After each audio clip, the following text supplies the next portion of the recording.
என்னமா பிரச்சனை? பிரச்சனை அவர் தாங்க மேடம். என்ன பிரச்சனை? எவ்வளவு நிறைய சந்தேகம் பிடிப்பாரு, வார்த்தைக்கு வார்த்தை செம்மையா அடிப்பாரு. புருஷன் சொன்னா 2 1 4. இப்ப சொல்லி எத்தனை? 4. செம்மடியா அடிச்சு ஈத்து போட்டுருவாரு. எங்க வீட்டாண்டே கூட நிறைய பேர் கேட்டு கால் வலையெல்லாம் என்கிட்ட வச்சுக்கிறாத. ஒத்த கால தனியா வெட்டிப்பிடி உன்னைய. என்ன வயசு? நீ என்ன பண்ணிட்டு வந்து நிக்கிற? அத வேற ஞாபகப்படுத்திட்டீங்க. நெஞ்சமெல்லாம் பொண்ணா இருக்கு தம்பி. நானா போலமா அவரைத்தான் வற்புறுத்தி நீ வரல நான் செத்துருவேன் அப்படின்னு சொல்லி கல்யாணம் பண்ணி நீட்டுன்னு போனாரு. எப்படி மேரேஜ் பண்ணி இருங்க. இது நம்ம லிஸ்ட்லயே இல்லையே. எப்படி இருங்கம்மா இருங்க. 3 மாசத்துல மேட்டி நீ என்ன லவ் பண்ணித்தான் ஆகணும் அப்படின்னு சொல்லி கைவிரல் உன் மேல பட்டிருக்குமா? ஏன்? I love you. சார்லஸ் கூட்டி கேளுங்க. நான் வானல்ல அவரும் போய் சொல்ல மாட்டாரு. ஏன்னா அவருக்கு தங்கச்சி இருக்குது. அவர் போய் சொல்ல மாட்டாரு. நேர்மை, நீதி, நியாயம் ஜெயிச்சது. அவர் சொல்ல கூப்பிட்டு கேளுங்க. நீ ஏமா அப்படி ஒருத்தரோட பழகுற? அவர் கட்டாயப்படுத்தினா? அவர் சொன்னாரு இப்ப நான் என்ன உங்கள்ட்ட சொல்றது? சொன்னாரு உங்க வீட்டுல நான் ஏற்கனவே ஒரு பையனை லவ் பண்ணு சொல்லிட்டு சொல்லி வச்சுக்கிறாரு. இவரு பண்ணிருக்கியா? நான் பண்ணேன். என்ன ஜோக் காட்டுறீங்களா? என்ன ரங்கா ஜோக் காட்டுறீங்களா? ஆனா எனக்கு அவன் என்ன சொல்லி வச்சிருக்கு? கேரக்டர் சரின்னு சொல்லிட்டு நான் விட்டுட்டேன். நம்மளுக்கு லவ்வே தேவலன்னு சொல்லிட்டு என்னால முடியலடா. 3 நாளைக்கு முன்னாடி ஆஸ்பத்திரி போய் கேட்டாங்க, இந்த பொண்ணு அடிக்கடி வயிறு வலிக்குதுன்றாங்க. அதுக்கு அவங்க சொல்றாங்க அந்த குழந்தை நெளித்து இந்த பொண்ணுக்கு வயிறு வலிக்குமா, அதால தாங்க முடியாது அப்படி சொல்லும் போது எனக்கு ஐயா வந்துச்சு.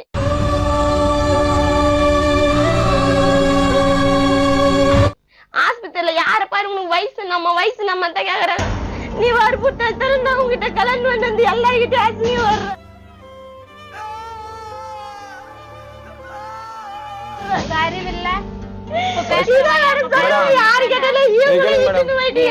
வீட்டுல பெரியவங்க இருக்கும்போது சொல்லாம கிளம்பி போன. இது என்ன பிரமாதம்? இது விட பெசலைட் ஒண்ணு இருக்கு. கூமுடா.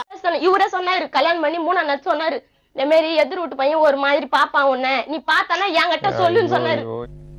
என்னால முடியலடா.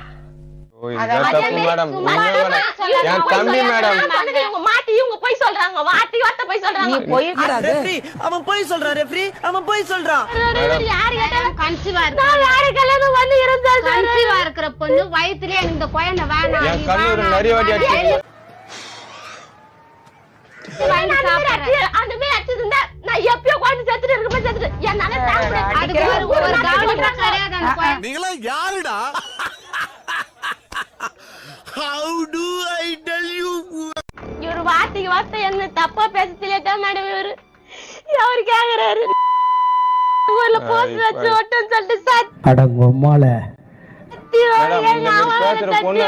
உண்மையா சொல்றேன் மேடம். நான் அப்படி பேசுறேன். நான் இந்த மாதிரி பொண்ணை நான் விட்டு நான் எப்பயோ போயிருப்பேன் மேடம். இன்னும் இந்த பொண்ணு எனக்கு தேடி வரும். உங்கள மாதிரி மனுஷன்லாம் இருக்கனாலதான் கொஞ்சமாச்சும் மழை பெய்யுது. என்ன மனுஷன் வருவா காரி மூஞ்சி வந்து அப்படி காரி மூஞ்சி வந்தல நீ அது கல்யாணம் பண்ணி வந்த மேடம். நல்லா கேட்டு மேடம். இந்த பொண்ணு இன்னொருத்தர லவ் பண்ணி நீ கேட்ட ஒவ்வொரு கேள்வி என்ன செருப்பால அடிச்ச மாதிரி இருக்குடா. மாதிரி இல்ல, உண்மையிலே செருப்பால தான் அடிச்சது. பொண்ணு சொல்றதுக்கு முன்னாடியே நான் இவர்ட்ட ஒரு வார்த்தை கேட்டேன், கட்டாயப்படுத்தி கல்யாணம் பண்ணீங்களா? இல்ல மேடம், நான் உண்மையா கேட்டேனா சொல்றேன். இல்லையா? கேட்டீங்க மேடம். கதை இப்படி போகுதா?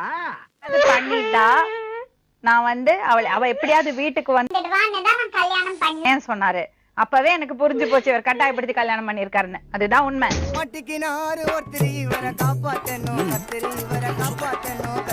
இப்ப ஒண்ணு சொன்ன வீடு கட்டு நம்ம குழந்தை கூட பெத்துக்கலாம் அப்படி சொல்லுங்க. நீ இப்ப அப்படி சொல்லிட்டு சத்தியமா சொல்ற மேடம்.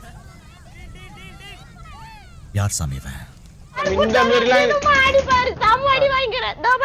நீ பத்தியம் சொல்லிட்டு கை கிட்டின்னு சொல்லிட்டு சொன்னாரு. நான் பத்தினிட்டு நான் கை காமிச்சுக்கிட்டேன், நீ கிச்சு அந்த மாதிரியா.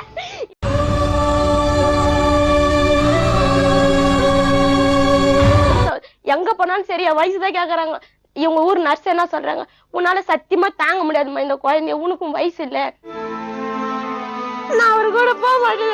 எனக்கு சாவாடி என்ன அசிங்கமா பேசி சரி, உன் குழந்தைக்கு பதில் என்ன? நானே பாத்துக்கிறேன்.